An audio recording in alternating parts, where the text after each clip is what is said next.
Hello, everyone, and welcome to this month's edition to the Talking Tim webinar series. My name is Kevin Vita, and I'll be helping facilitate today's webinar. This webinar is sponsored by the Federal Highway Administration and hosted by the National Operations Center of Excellence, also known as NOCO. As a quick reminder, NOCO offers a variety of resources to support the transportation systems management and operations community. I'll quickly cover a few logistics for today's webinar. All of the attendees are in listen-only mode by default, but we'd like you to stay engaged by using the chat box for identifying your name, title, and agency you represent. We will have a question and answer session at the end of the presentations, so we encourage you to ask any questions you have during the presentations in the Q&A pod as they come to your mind at any time. The questions will be read out loud one at a time by the moderator, and our presenters will answer each question. I would like to also state that this webinar is being recorded, and the recording and slide deck will be available on the NOCO website within a few days. That's all I have, so I'll hand it over to our Master of Ceremonies for today, Vaishali Shah. Good morning or good afternoon, and my apologies. Our esteemed host, Jim Austrich, was not able to be the host today, and so I am carrying the baton for Mr. Austrich. My name is Vaishali Shah. I'm with AEM Corporation, and I support the Federal Highway Administration's Traffic Incident Management Program. Next, Kevin. And this is the standard disclaimer that any products, manufacturers, trademarks appear in the presentation only because they are considered essential to the objectives of the presentation, and they do not reflect a preference, approval, or endorsement of any product or entity. So next slide. And we will wish Jim well, and he will be back during the next webinar. But for today, you're stuck with me. Next. Today, I'll go over a few FHWA program updates, and then we'll turn it over to our two wonderful speakers that are TIM practitioners. The first will speak to Pennsylvania's queue management efforts, and the second, Ohio's TIM advances through towing recovery and incentive programs, freeway service patrol, and queue detection programs. Next. Wanted to bring to your attention that we are less than a month away from Crash Responder Safety Week, and we encourage everyone participating today to become a CRSW Ally in Action, and it simply takes 2 minutes. You can use the QR code or the bit.ly code, which I hope Kevin will add to the chat. And what that basically means is that you recognize Crash Responder Safety Week as an effort worth supporting, and it asks you to identify how you intend to share the messaging for Crash Responder Safety Week. The national kickoff webinar for Crash Responder Safety Week is taking place on the 17th of November at 1 p.m., and the registration for that should also come to the chat shortly. During that national kickoff webinar, we will go through the key activities that we hope every organization undertakes during the actual week, including social media messaging and engagement with the traveling public as well as elected officials. So please be sure to register, share that webinar link with your peers. And next slide. We do have a request. As a part of the National Kickoff webinar, we typically have 1 to 3 first responder testimonials to speak to their experience and their responder struck by event. Sometimes we've had family members of those that have fallen from responding to the line of duty. And so if you have a responder in your region that is willing and interested and able to speak during the National Kickoff webinar, please reach out to Jim Austrich or to me, james.austrich@dot.gov, and I'll put that information in there. You know, we hope to make this one that helps engage and rally all of our responder disciplines to hopefully take that baton forward in responder safety. Next slide. Um, so the line of duty deaths is one statistics that we have been able to track year over year for the last 6+ years. And, the good news is that we have, compared to this time in previous years, a lower rate of responder line of duty deaths. The bad news is we still do have 20 responders that have given their life this year. And so this begs, for the need for additional training, additional safety protocols, technologies, and tools. And so, this is one that we bring up every monthly webinar, and hopefully is one of those key drivers of what we do and why we do it. Next slide.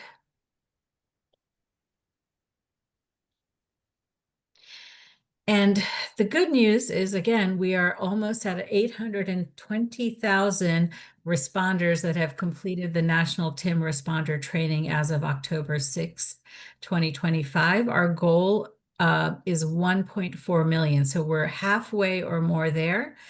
We now have 6+ states that require this training for various response disciplines, whether it be law enforcement, fire and rescue, EMS, or other group. The goal is to institutionalize this training through training academies or otherwise. So if you know of a region that is open to or able to bring this on, please do reach out to the TIM program and we'll make it happen. Next slide. And kudos to the top 10 states over the past 2 weeks in terms of the number of TIM responders trained. Indiana and Texas, both over 1,000 responders trained in the previous 2 weeks.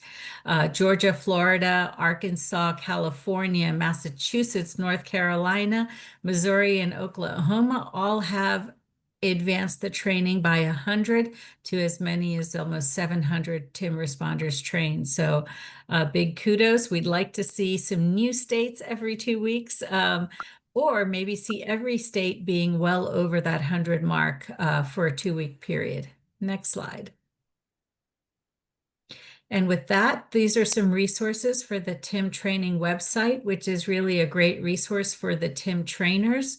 For those that would like to become a TIM trainer, there are 2 upcoming virtual Train the Trainer sessions. These are 8-hour sessions, and they are taking place on November 18th, which coincides purposefully with Crash Responder Safety Week, and on December 10th. So we'll put this link into the chat. And so if you're interested in becoming a trainer, or if you know of someone who you believe would be a very effective trainer, then this is the training to get them up to speed.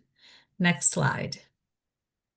So with that, the FHWA updates come to a close, and it is my privilege to introduce Dave Adams from Pennsylvania Department of Transportation.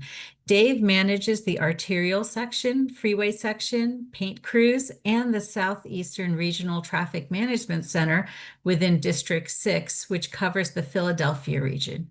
He is a licensed professional engineer with 21 years of service to the Commonwealth. He holds a bachelor's and master's degree in civil engineering and is the recipient of the Governor's Award for Excellence in recognition of his role in recovery from the collapse of the bridge carrying I-95 in Northeast Philly. Welcome, and over to you, Dave.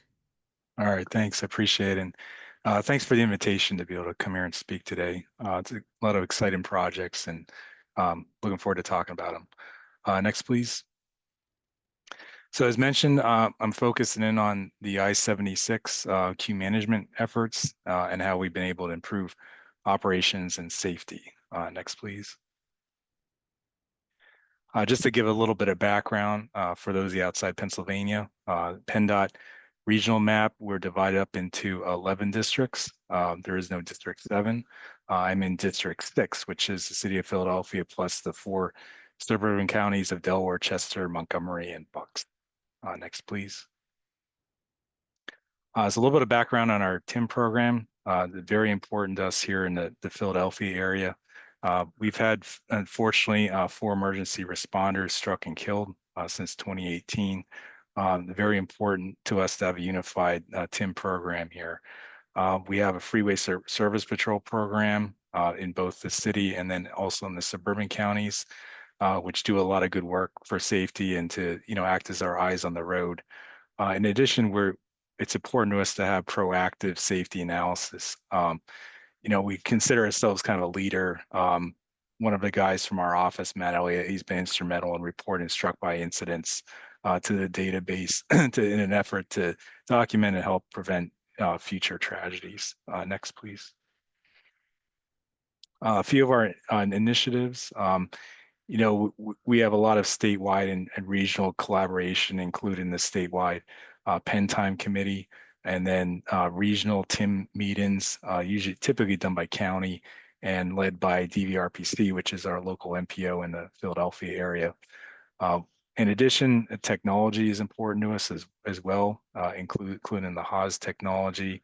And then also, from a sustaining perspective statewide, having active participation, and commitment from a lot of our partners. And, it's important for us to all work well together, and we're fortunate to have that here. Next, please. So in terms of training, we've had 94 TIM classes, over 3,000 responders just here in District 6 since 2019, and included also targeted training for our RTMC and freeway service patrol operators, so they're educated as well.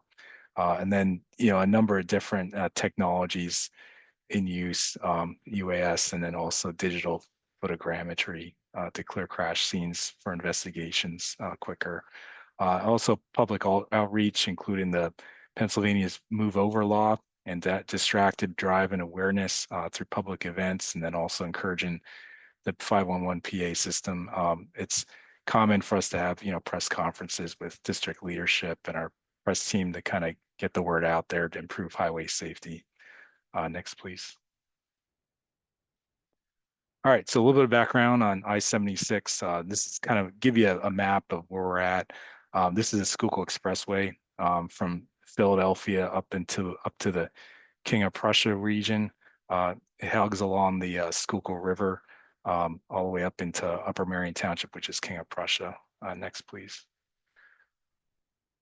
So some background on the Schuylkill Expressway. It was opened in sections back during the 1950s, provided a route for people in the city to get up to Valley Forge. Of course, that's where the park is, where the Continental Army had encamped from 1777 to 1778, a very historical area.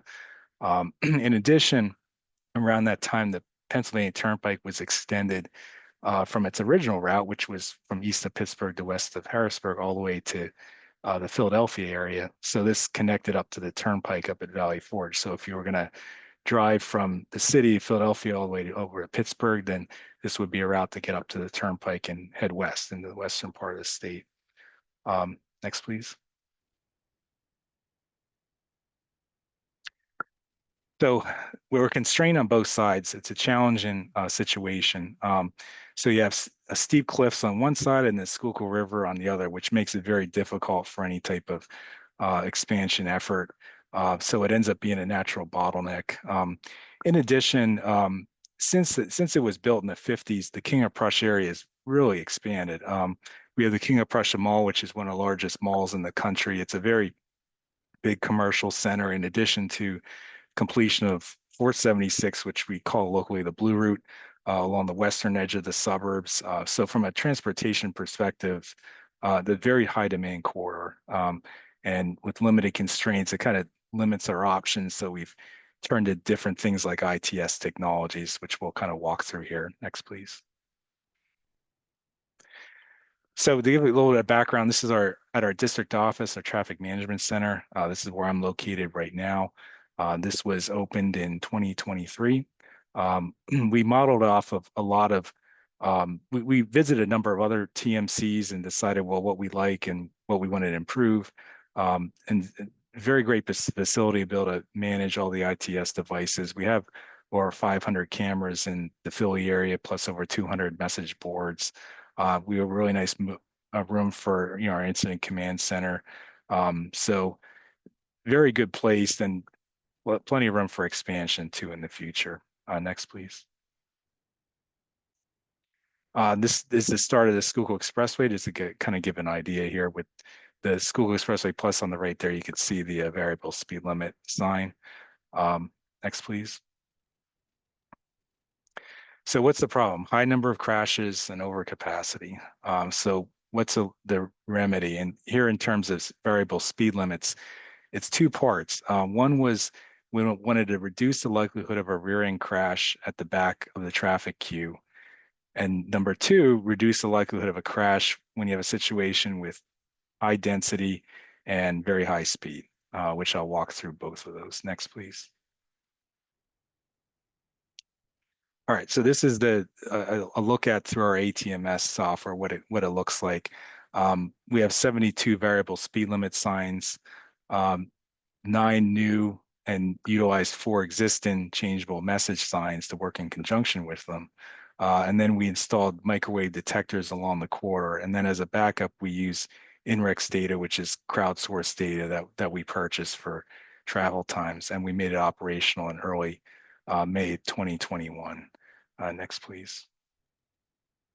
So some of the fundamentals for the variable speed limit system. So we installed CMSs at high frequency crash locations. We placed the variable speed limit signs at half-mile spacing, which is what we would want to do if it was a regular static sign.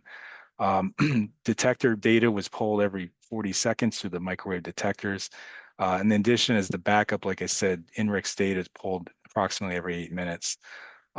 So we really needed to have microwave detectors here, because for this type of system where we want to know exactly what's happening all the time, you have to have actually a detector out there, because there's a little bit of a delay in grabbing the data from crowdsourced. So that's why it was important to have microwave detectors instead of just relying on the crowdsourced data.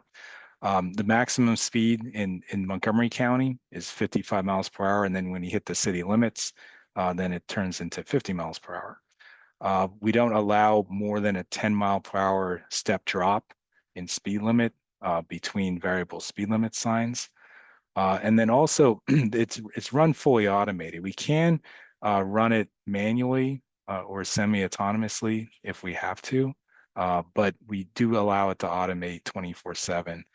One thing I'll give you a lesson learned was we found out that when you have a winter storm and you want to limit the top end speed, suppose we do a speed restriction on all interstates of 45 miles per hour. You need to have that functionality in your system to be able to just change the sealant speed to allow it to fluctuate between 35 and 45 instead of 35 and 55. So that was kind of a lesson learned and an enhancement we had to add after the fact. And we have battery backup for the devices. Next, please. Okay, so I talked about the 2 ways we try to tackle this. One was high density and high speed. Studies have shown, and it's intuitive as a driver too, if you have very high dense traffic at very high speeds, the likelihood of a crash starts to greatly increase. So we have this flow crash potential index that we use, detecting the speeds and the density of traffic to find out when do we get to this point where we need to start dropping the speed limit based on the FCPI. So that's one component of it. Next, please. And the second component of it is, say you have slow or stop traffic, we want to drop speeds and step them down in advance of that traffic. So you could see here, again, we don't drop more than 10 miles per hour at a time, but we would start dropping speed in advance of that slow traffic. So as a driver, one of the great benefits of it is when you start seeing that speed slowing down on the signs, whether it's 45 or 35, you could intuit that something's going on up ahead. And whereas if it's 55, you got a good amount of confidence that traffic's running free flow. So that's definitely one of the benefits to the system. Next, please. And this is just kind of an animation. You could see what it looks like on our ATMS software. We have this dashboard that'll show the data coming in terms of speeds, and then also what we're posting on every sign out in the street. And then at the bottom there, you could see, representation of speeds of traffic, whether it's, yellow or red based on speeds. Next, please. So, and for those who might be curious about what equipment we're using, the VSLs are McNeill, CMS. We use all Daktronics here in the Philly area. And then the detectors are our TMS, the microwave detectors. Next, please. So in terms of how it's performed, we went live May of 21, as I'd mentioned. There was kind of two analyses we did. One was in looking at initial data in 2021 when it had turned on, because we started getting questions about how it's doing. The biggest thing for that, it was too early to really give conclusions at that point because we were just looking at the data in the months after it was turned on. But we did start to see, reductions month by month in crashes after it was turned on. But we definitely qualified that when people asked us by saying, well, we don't have a couple years of data yet. But we did do an assessment in 2024. We looked at 2022 and 2023 data throughout those years and compared it to pre-COVID, obviously, because we didn't want to compare it to 2020 and early 2021 because it was, definitely traffic patterns were different because of COVID. So next, please. So in a couple of the results, so we had a 22% decrease in total crashes after the VSL was turned on in studying those 2 years versus the years prior to COVID. Next, please.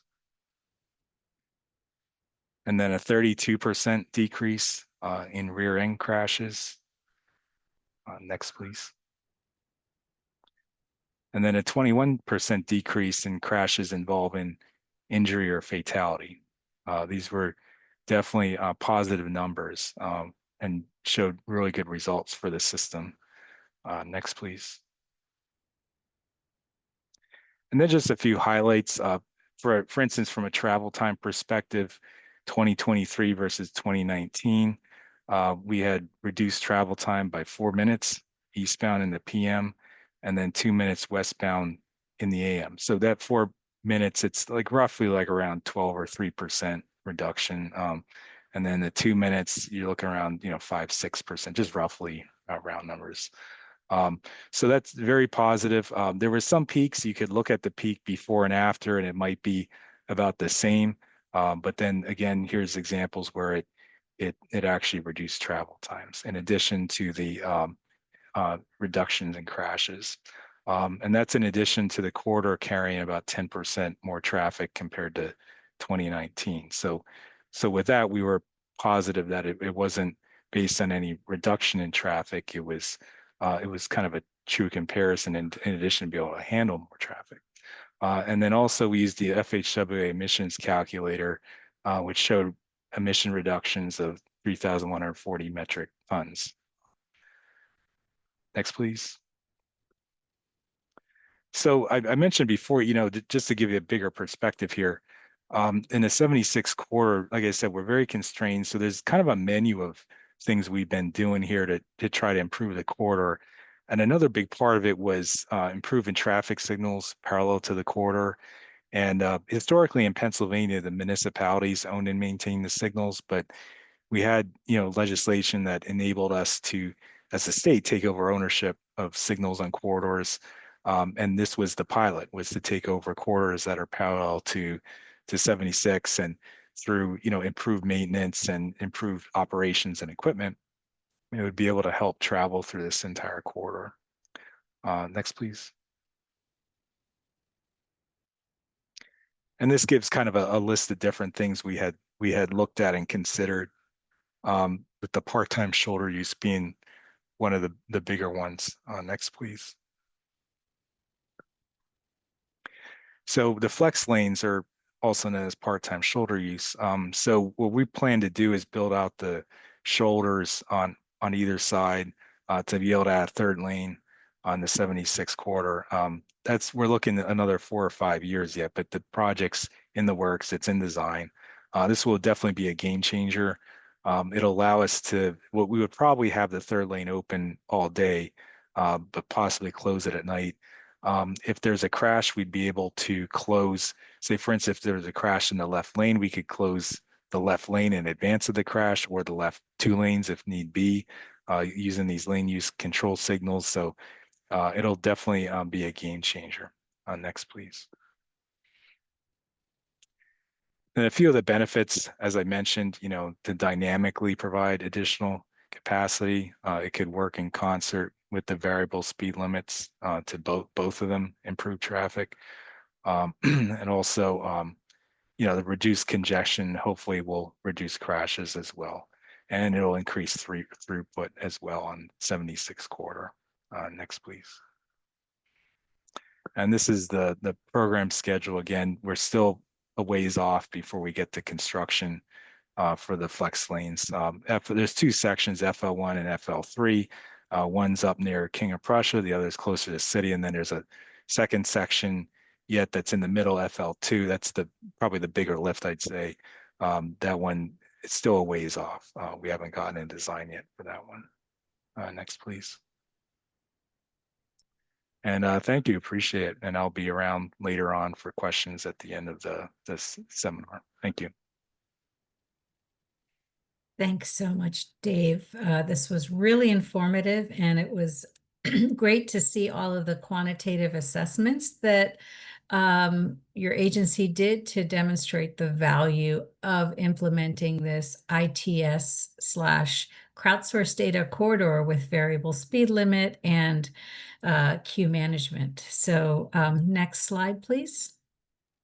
If you do have questions, please do put them in the Q&A. We will have plenty of time to address them towards the end. But for now, I'm very pleased to introduce our next presenter, Michael McNeill. Michael has been a member of the Ohio Department of Transportation for the past 15 years. He's in the Office of Transportation Systems Management and Operations, and he oversees ODOT's Traffic Management Center, their Freeway Service Patrol Program, their Towing and Recovery Incentive Program, or TRIP, as well as Ohio's traveler information website called OGO. So welcome, Michael, and I'll turn it right over to you. Okay, thank you. Just doing a mic check, just make sure you can hear me okay. Very good. Okay. Thanks, everyone. Good afternoon. I'm kind of honored to speak today to, on Ohio's perspective and when it comes to traffic incident management related items. We take, great pride in talking about traffic incident management, not only what we do here in Ohio, but learning from other states. So, hopefully there's some items that some other states can, learn from our presentation today. And, if you're looking to implement any sort of, different kinds of practices or continuing on with those. So I'll go to the next slide, please. So these are just some items that I'm just going to kind of hit on today. As was kind of mentioned in the introduction, I'm going to be discussing our TRIP program, which is Towing and Recovery Incentive Program, our Freeway Service Patrol Program. I'm going to focus on just one particular corridor where we have a variable speed limit set up along that corridor. Get into queue warning systems, and then kind of wrap it up with wireless emergency alerts coupled with in-cab truck alerts. So all 5 of these topics revolve around incident management and their own perspective, and I'm just going to kind of talk about each one independently. Next, please. Okay. Just starting the slide off here, just to kind of give it some context for those on the call that are maybe unfamiliar with Ohio DOT's TMC practice, but we do just have one centralized traffic management center located in ODOT central office in Columbus, And so as we go through a lot of those 5 bullet points that I kind of mentioned, a lot of those practices are all coming from, the same traffic management center within Ohio. And so although we're located in Columbus, we do dispatch and monitor incidents for the entire state. Next, please.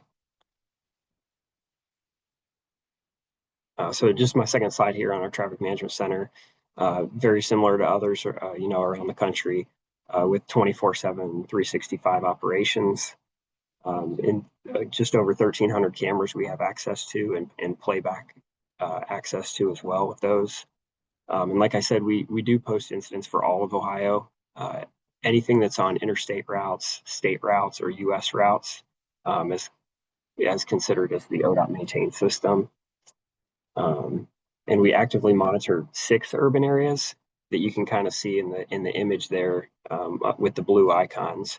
Those are more of our major urban regions.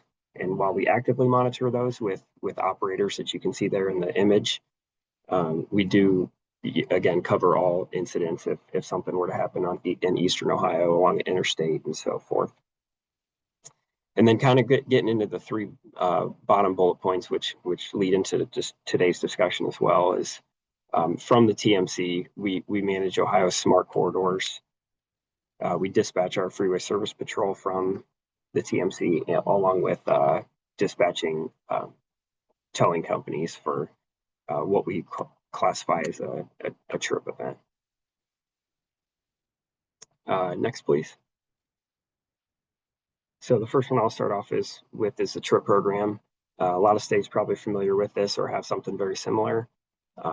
We've had it in Ohio for about 10 years now, and it is a highly used and I'd say widely successful program. We do have it's set up as a 2-year contract, so tow companies can we give them a window, 3 or 4 months that they can submit bids for that to be on that contract, and they basically just make sure that we make sure that they have the proper equipment to be on that contract, and then they kind of tell us the zones that they would like to sign up for, and we review all that, and then once that gets officially published for the contract, it's set for 2 years. Then we do have about over 50 pre-qualified companies on that. So some zones might only have 1 or 2 tow companies, and then other zones might have 6 or 7 within that grouped area.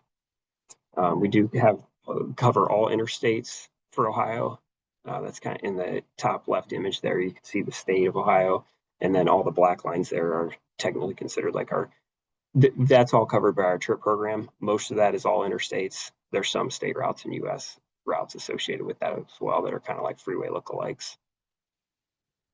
And because we do initiate the trip program through the TMC and our office at TSMO, our TMC does initiate the call for if we want to classify it as a trip call.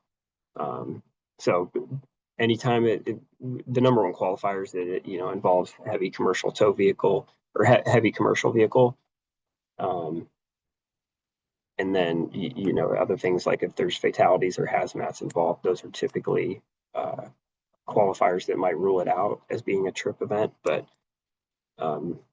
that's kind of some of the basic guidelines of it there. And in that sequence of photos there on the right hand side of your screen, I'd like to show this one because this was a kind of a success example of what a trip is typically, of what we like to see. And that semi in the very first photo at the top was actually a rollover in the interstate lanes. It was blocking both of those lanes on the interstate. And then within like 10 minutes of the tow company arriving, they were able to kind of use their rotator to drag it over to the shoulder, the gore area. And then then we were able to just get both of those interstate lanes back open. And then they took some time to, uplift the commercial vehicle along the ramp there. So we only had to close the ramp for, a short period of time as well. But at least we were able to kind of get the main line lanes back open.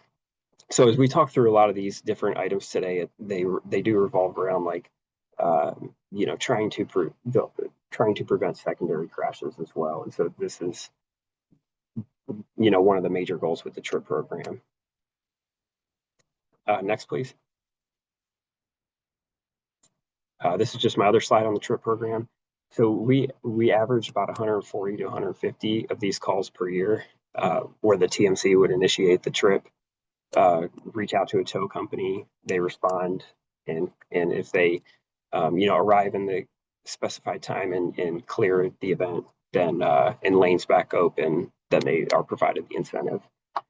So yeah, over about the past 10 years, we've done about 1,500 of these as well. So it kind of gives us some control from the TMC to be involved when we see events that are happening on the interstate, rather than just trying to rely on solely on when the police department arrives, when they contact a towing company and making sure that that tow company shows up with proper equipment. It kind of gives us some skin in the game to be able to you know, help alleviate any potential issues and things like that. So on the right side of your screen there, you can just kind of see how we have it broken out through zones. And then all of those yellow dots you see are like actual tow companies and their locations of where they would dispatch the equipment from. So when we get a call that there's an incident on an interstate, we can look to see what zone it's in. And then while we do look to provide the tow list as a rotation based as well, we do base it off of location as well, as far as where the event is occurring as well. Next, please. The next two slides I have here are for our freeway service patrol. So in those 6 urban regions that I mentioned earlier, we have 24 trucks in daily operation, about 4 to 5 trucks in each of those regions. And then in more of the major urban areas, we provide a tow truck as well. That's part of the total 24 trucks. We have about 19 pickups in the left image, and then 5 tow trucks in the right. In those 6 urban areas. And then we do, I think it's over probably closer to 70 or 80,000 assists per year now. So they are very, you know, active on a daily basis. They run a 6 a.m. to 9 p.m. Monday through Friday service schedule. If we do get a request for any particular events or any large traffic generators where we might want to mine the queue or just have an FSP vehicle around, we do have the option to try and provide that on a case-by-case basis for a weekend operation. But for the most part, they're Monday through Friday service schedule. Next, please.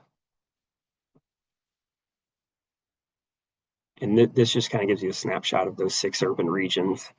And the colored routes represent like the routes that a specific truck would drive daily. So we can kind of, while those are set, we do have the, you know, option to adjust those if there's certain work zones we want more coverage in, or if, you know, just based on need and you know, hot spots and things like that, if we need to shift drivers around in those daily truck locations. Next, please. Okay, my next 2 slides here, I'm going to cover a specific variable speed limit corridor that we have established in the state. And the concept behind this corridor is strictly just to be able to adjust the speeds most intentionally for weather-related events. So this corridor is in the northeast corner of Ohio, very prone to lake effect snow. And if you were to travel from like Cleveland out I-90, which is the corridor you see in the image, out to like Erie, you know, and then on your way to Buffalo, sort of thing, that this is the corridor that we're talking about. So this one was probably installed around like 2018-19 timeframe. Again, with the intention to be able to try and lower speeds before a winter weather event might be occurring, to, you know, just to try and get that driver awareness out there. So we have the variable speed limit signs that you can see there in the image along this corridor. It's like a 15-mile stretch in Lake County. And we have the very typical DMS boards as well that you can kind of see that we have specific weather messaging that we would put on those for like snow squalls. And so when we can drop the speeds, hopefully we can pair it with messaging on our DMS boards to inform motorists and things like that. And so we do have some static signage on that, as you can see there in the yellow image, just to let motorists know that they're entering a variable speed limit corridor. But that's kind of how the operations go with that. And seeing pileups like this in the wintertime that you can see here, where you kind of get whiteout conditions very quick, blizzard type, is not uncommon. So that's, again, the whole goal behind this corridor. Next, please. And this is just a dovetail off of that.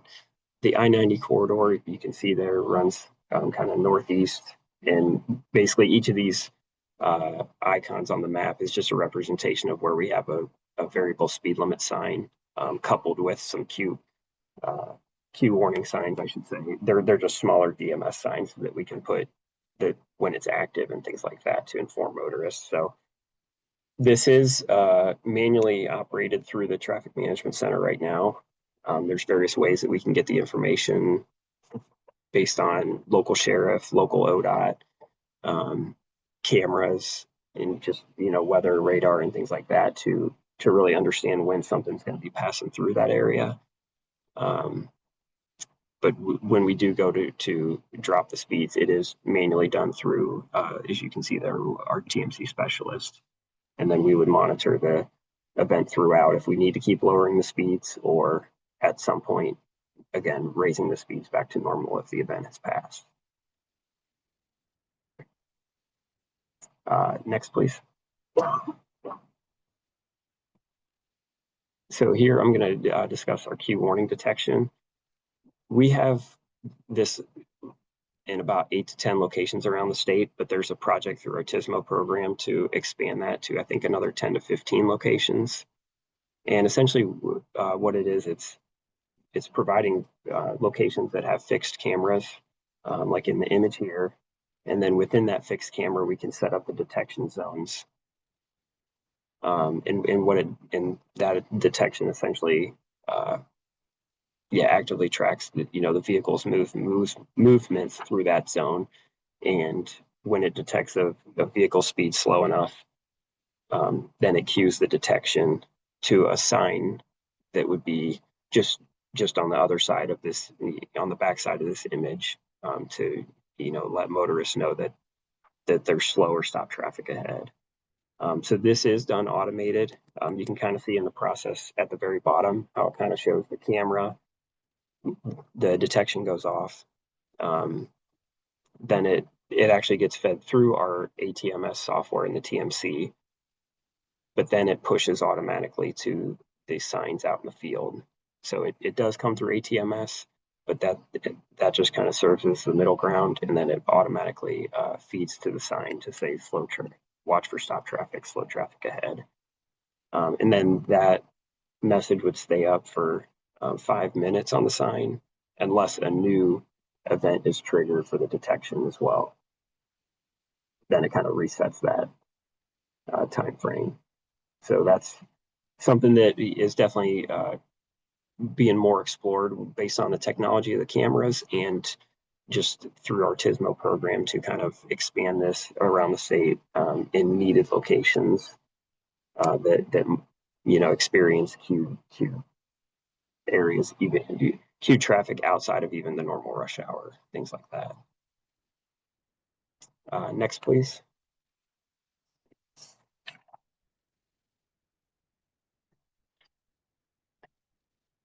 My last 2 slides here, then I'm going to talk about this one is the wireless emergency alerts. And we adopted this software back in 2022 in Ohio with the intention of being able to, again, try and provide information to motorists if, one, they're either stuck in a traffic queue due to an incident, or two, trying to inform motorists that there's a road closure ahead. I should say major road closure ahead, or that they're going to be, stuck in stopped queue traffic. So it kind of has those two intentions. And this is set up more for, again, the major traffic incidents that we might encounter around the state. And when I say major, we kind of set our threshold as like in the ballpark guideline of like generally a 4-hour plus full closure on an interstate, or full closure in at least one direction.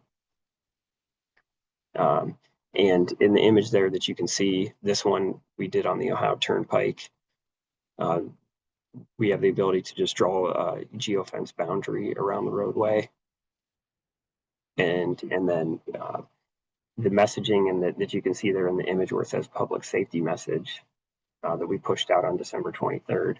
This was like a snapshot of like what would show up on a motorist's phone if they were within that geofenced area when we push it out. So it mentions, crash on Ohio Turnpike at milepost 106, eastbound and westbound. Eastbound traffic being diverted at exit 91, westbound being diverted at 118. So we try and, inform motorists. We'll draw the geofenced area well past those exits as well on each side if it is close in both directions.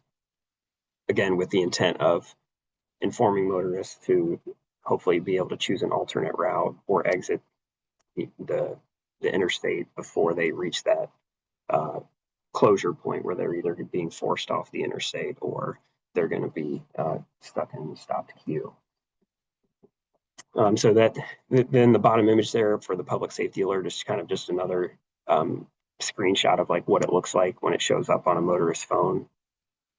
We try and be descriptive enough as we can, but still general enough on the text where it's informing motorists of what they might approach ahead, but not being, too long of a message.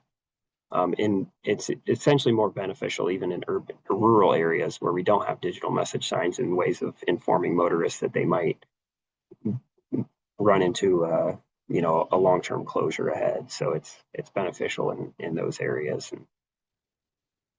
And yeah, I'll cover that kind of on the next slide then. Next, please. These are just two examples of major events that we did encounter, which we did utilize the software and pushed out the wireless emergency alert. There was a commercial bus crash 2 years ago that resulted in 6 fatalities just east of Columbus, and that interstate, the westbound movement was closed for about 12 hours. So we utilized it there, and then on the image on your right, it was on the Ohio Turnpike, and we kind of are in partnership with the Turnpike at ODOT with the wireless emergency alert. So if they want us to push one for them, we'll work with them on that. But this was like a 50-car pileup 3 years ago that again kind of had the Turnpike closed overnight. So those are like the very high profile ones. We've started to utilize it even more if we, feel like it's going to be based on time of day, traffic volumes at that time, where the incident's located and how much of an impact is it going to have. And then just a general guideline of how long the closure could last itself. So we kind of take all those things into consideration when deciding if we want to push one of these out. But it has been, we feel like very successful. There is no way to track the number of phones that the message goes to. It's just a one-time push out to all the phones in that geofenced area. But based on when long-term closures that we've had and typical traffic that we would expect throughout the day at those locations, even when we have had full closures, we can sometimes tell that it seems to be like lighter traffic or things are still moving pretty good. And we can hopefully attribute that to, we pushed this message out when the incident first started, and hopefully, a lot of motorists and have got the word and have, either looked at alternate routes and not adding to the queue, or potentially having a secondary crash and things like that. Next, please. Okay, so this is my last slide. And I have this on here because it's kind of goes in line with the wireless emergency alerts, but it's still kind of a separate entity in itself, but we kind of could utilize them together. So through the software that we can push wireless emergency alerts, we have DriveWise integrated into that as well. And essentially what this is it can push in-cab alerts to truckers, as you can see there in the bottom right corner.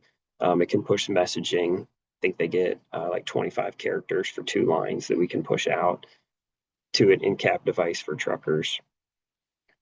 And we can, those are kind of set up the same way. It's not a whole geofenced area, but we just would set up like a geofenced gate, I should say.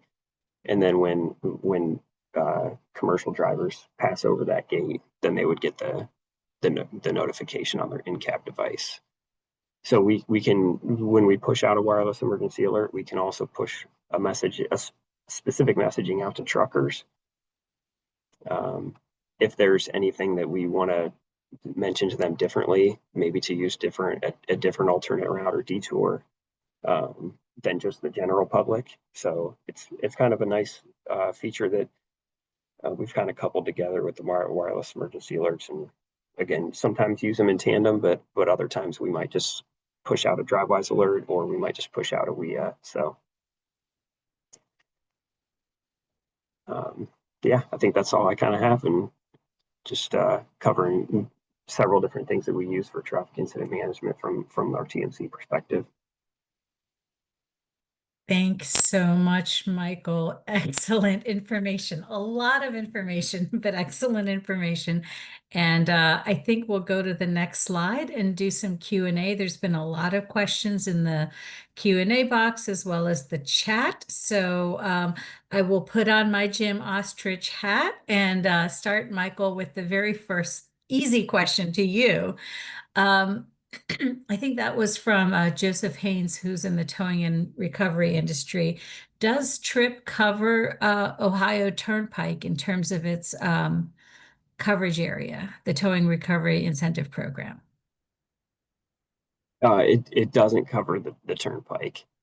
Yeah, with that just kind of being its own entity, we don't have cameras and stuff on there that we can access from our traffic management center as well. So we don't have it set up for that.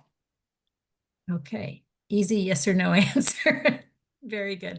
And you went into a lot with regard to the TRIP and its contract. So curious, what, if anything, has changed during the nearly decade that the TRIP program hasn't been in place, whether it be in terms of response times, compensation, activation criteria, or any other aspects?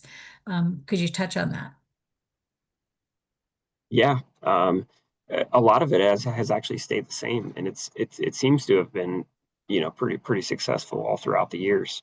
The compensation amounts and even the arrival and clearance times that we've associated with it have actually stayed the same. So it's like 45-minute arrival times, 90-minute clearance times, and then the compensation piece has stayed the same as well. So if we've run into any issues or comments or feedback from either towing company or just trying to better improve our incident management, we've been open to that, and we've made a few modifications to the contract, but overall I'd say it's pretty much stayed the same. I think that's a testament to its effectiveness then. Very good. How has the Freeway Service Patrol coverage evolved over the years? You talked about the fact that you have it in the major metropolitan areas on the major freeways. And are they DOT or contracted operated? Yeah, good question. For ODOT, they are contracted employees. ODOT just pays a contract for the operations for the Freeway Service Patrol program. And then trying to think of your first part of the question again. like that. Oh, how's the coverage area evolved and the operating hours? Yeah. Gotcha. It's been the same 6 urban areas since origination. But the things that we have adjusted are when we first brought the program on, it was all just pickup trucks in all the regions. So over time, we've kind of worked a tow truck into each region just to have as the ability to remove vehicles from lanes if disabled and things like that. And then in conjunction with that, on a couple pickup trucks, we've added what they've called a lane blade, which is kind of a snow plowy type feature that can, lower and basically remove debris from travel lanes without the driver having to get out of the vehicle. So we've put that on, I think, 3 vehicles, and so those are some operational changes we've had, but the areas have stayed the same. Okay. Kevin, can you switch to video mode for all of our presenters just so that we can hear directly? I think right now I can only see Michael's video. So let me know if we could change it to that video view. There's a couple of questions for you, David. From Brian Porter of Wisconsin DOT, he asked if you can talk about the coordination you had with law enforcement on enforcing the variable speed limits and any lessons learned or things to watch out for that other states should think about before they consider implementing the variable speed limits. Okay, yeah, thanks, Brian. Our coordination with the state police was during design. A couple of things. One was, on the spacing of the signs, having every half-mile apart. In addition to that, if you think about stepping down the speeds, they wanted to see 2 of the same speed in a row. So for instance, if you're at 55 and you want to drop to 35, again, 10-mile-per-hour increments, you go 55, then 2 45s, then down to 35. So it's worked out okay. If you were to drop, say 55, 45, 35, it's a bit, I guess, in the traffic where we call it snappier. So that's a consideration. I haven't gotten a ton of complaints that would make us want to revisit that, but that is something to consider, on what they're looking for in terms of enforcement and what they feel comfortable with. So that'd be couple things there to consider. Thanks. Jack Sullivan asked, have you discussed the flex lane plan for I-76 with emergency responders to solicit their input? Yeah, they're important stakeholders for sure throughout the process. So there's 2 parts that are going to help them for sure. Like one is the lane use controls that we could close off the lane in advance of the crash scene. The second is we've had coordination with them on we're adding emergency access points along 76 as well to improve their ability to respond to crashes. Thank you. Thanks. And there's actually 2 more questions that are similar to the one Jack asked. One was from Brian Purvis. He asked whether you have safety service patrol along the corridor where you're looking at the flex lanes. And if so, how might the hard shoulder running impact their ability to respond to motorist assists? Sure. Yeah, absolutely. Yeah. Thanks, Brian. We have freeway service patrols. They're a contract. We have just 2 general contracts. One covers the city of Philadelphia. The other covers the suburban counties. In addition to our larger projects will typically on the freeways will typically have service patrols included as part of that individual project to patrol just the project area. And with that, then obviously we adjust our patrols under the general contracts. So how it impact for flex lanes. So a couple key points. One would be, again, we could close down lanes in advance using the lane use control signals, which is a benefit. The second part that's important is, when you close the lane during the night, the shoulder area, you have to reopen it in the morning. So one of our questions was, well, what about debris and having it all clear to open the lane? So we plan on again, we're not there yet, and we don't have any flex lanes yet, but our plans right now is that we would have them run the lane through the length of the corridor to verify that it's clear of debris. They'll have a device on the front that they could use to clear minor debris instead of making our own maintenance crews go out there. In addition, then they'll call into the operations floor to kind of give an all clear that, you know, we can actually open up the lane. So yeah, another thing to definitely think about as it relates to service patrols and flex lanes. Thanks. Yeah, I think it begs to that broader question that when you have flex or transit lanes, you are definitely increasing the throughput capacity, but there may be a little safety trade-off in the temporary loss of the shoulder lane. And so I'm guessing that as a DOT, the analysis has been done to ensure, and I bring this up to both Michael and David, that, you know, that temporary loss of shoulder lane, you know, is managed well. Michael, if you have thoughts on that. Yeah, just trying to provide a second opinion on that. How we operate. We have 2 corridors in our state where we open the left lane for operations for a period of time, and we utilize our freeway service patrol, just as David mentioned.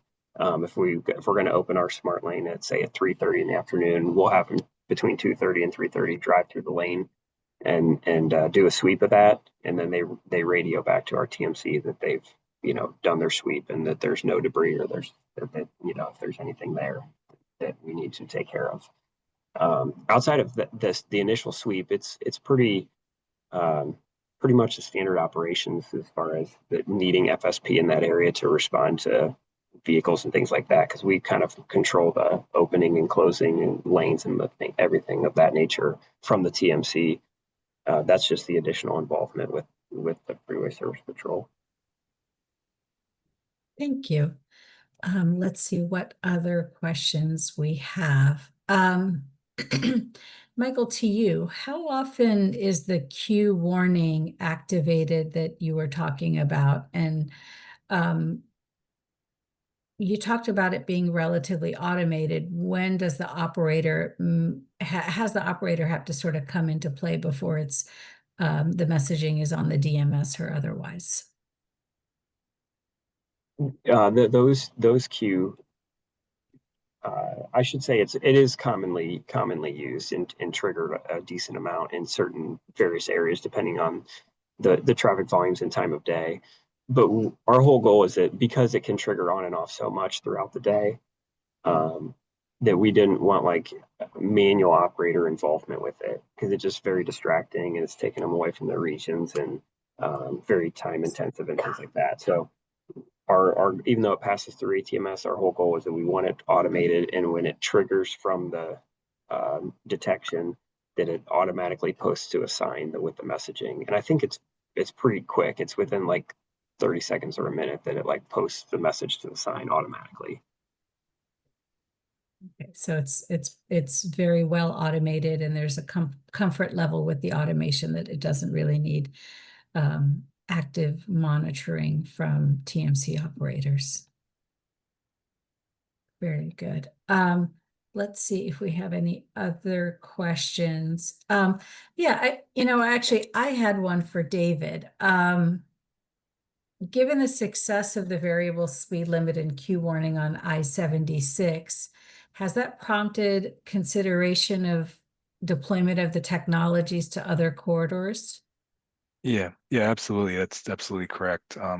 We consider it a success that we see as viable in other locations. So in addition to the flex lanes too, I mean, we have a project already programmed in construction for Blue Route to do variable speed limits. We'll add flex lanes on the Blue Route as well, which again, Blue Route's that's our local nickname for the 476, which is the western side of the suburb. I'm talking like a Philly guy here.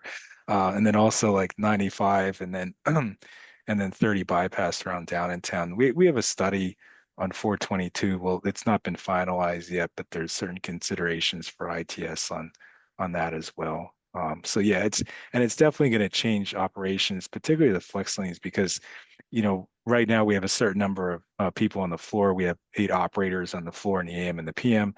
When we have flex lanes, that's our next trigger in terms of needing more personnel on the floor, because it's is man hours to manage that stuff, right? So that's I consider the number of floor personnel we have right now to be static until we get to the point of actually having flex lanes in operation, and that's when we're gonna have to increase staff on the floor. Very good point. Yeah, it absolutely not only, I presume, requires the floor staffing, but then also all of the other support services, whether it's maintenance of the devices, or it's even our friends in incident response from the law enforcement and fire side, because it does offer greater complexity in the ability to respond, or in the timeliness and processes. So, okay. I'm going to sort of see if there are other questions, if anyone has. If I've missed something and there's something you'd like to ask, please raise your hand, and hopefully Kevin will be able to unmute you. Questions for our presenter or questions for the TIM program, to the extent that I can put on my Jim Austrich hat and answer them. Some of those things I may not be able to respond to. So we'll sort of give it a minute. I see there's a hand raised.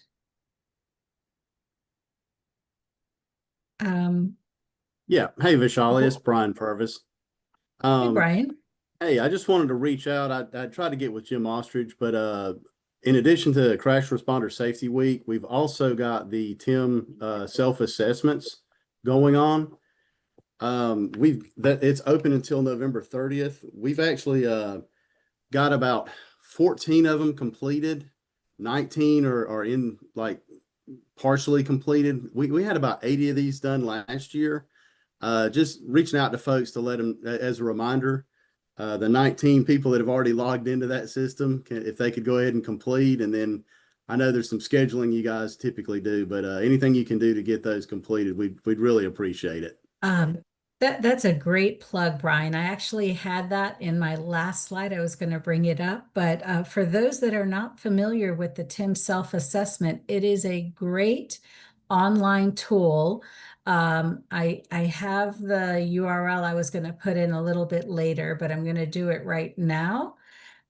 Give me 1 second. And it is a tool to help regions identify how and what they want to focus on in the near term and the long term to improve their TIM programs. And so, great shout out. If your region has never done a self-assessment and wants some help, please reach out to Jim Austrich or to Sharon Cuevas from the FHWA TIM program, or Brian. And I did just throw the link in there. It can be done as a part of a TIM committee meeting. That's usually a great way to go through it. You can reach out to your FHWA division staff, perhaps, to help with the self-assessment, conduct of the self-assessment completion. And I think, Brian, we haven't talked, but there's been some discussion that sometime in early next year, we'd like to showcase 2 to 3 agencies, how they conducted their self-assessment, what they learned from it, and how they plan to implement it in the years ahead. So very good point. I think it was in 2021, maybe I'm wrong, give or take a year, where we had 100 different regions and we had 6 or 7 states complete a self-assessment. And we had some instances where the State Department of Transportation did their own TIM self-assessment. And then we had some regions within the state also do a self-assessment. So it is scalable to a statewide level or a regional level. So if you have a TIM committee or a TIM group, you could do it at that group level as well. Brian, I hope I've not mischaracterized any of that. No, that's perfect. Thanks, Vishali. Absolutely. All right. Anyone else that has a question for Michael or David, or more general questions?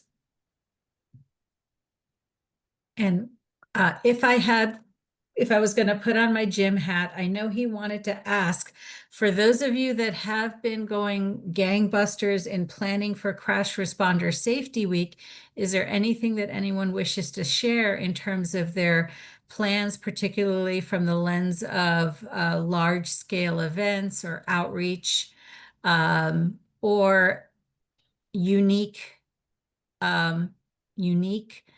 efforts to promote Crash Responder Safety Week, something creative or different. I'll give it 10 seconds if someone might want to raise their hands.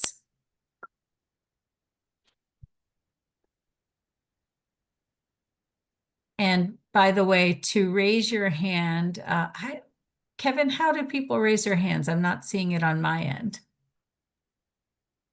As presenters, I don't know if we can see it, but I believe across the bottom, they should have a button where they can press raise hand. All right. Any hand raising? All right, so I'm going to do a final call. And I want to sort of give a huge thanks both to David Adams and Michael McNeill. You guys hit it out of the ballpark. Lots of great information. I know some folks wanted copies of your presentations sent to them. I just wanted to check with both of you. Are you comfortable with me sending a PDF of your presentations to a couple of individuals that made a request for it? Yep, no problem. Okay. Yeah. that's All great. right, great. So we'll get those. If you ask for it, we'll get it out to you. I wanted to share, Amy Falcone noted that Nevada DOT is planning a Touch a Truck educational outreach event in selected schools with responders present at their vehicles on display. I'm wondering if you were inspired with the Touch a Truck event that Maryland Department of Transportation did last year. That sounds pretty cool and exciting. We'll see. Oh, I see a couple of other requests. If you do want to request a copy of the presentations, please reach out to me. I'll put my name in the chat, and I'll send everyone a single email with the PDFs of the presentations. And then with that, anything else I'm missing in standing in for Jim Austrich's shoes? Thank you. The TIM resources. Very good point. Thank you, Kevin. Let me go ahead and put in the chat all of the links to these various resources. We did have them ready to go, so let me go ahead and send that as well. Let's find the chat. There we go. So you have the FHWA TIM site, the self-assessment tool, past webinar recordings, the training course. Just a heads up, NHI has changed their web hosting platform to Drupal. So the link that you see here is not necessarily going to work, but the one that you see in the chat is the new link. And also there is a new listing of TIM points of contact, state TIM POCs, as of September of this year. And that new link is also in the chat. So with that, big thanks again to David Adams and Michael McNeill.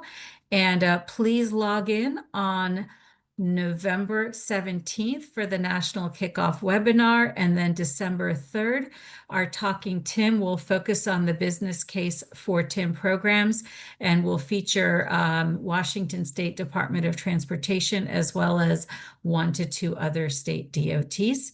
So thank you so much and stay safe. Bye, everyone.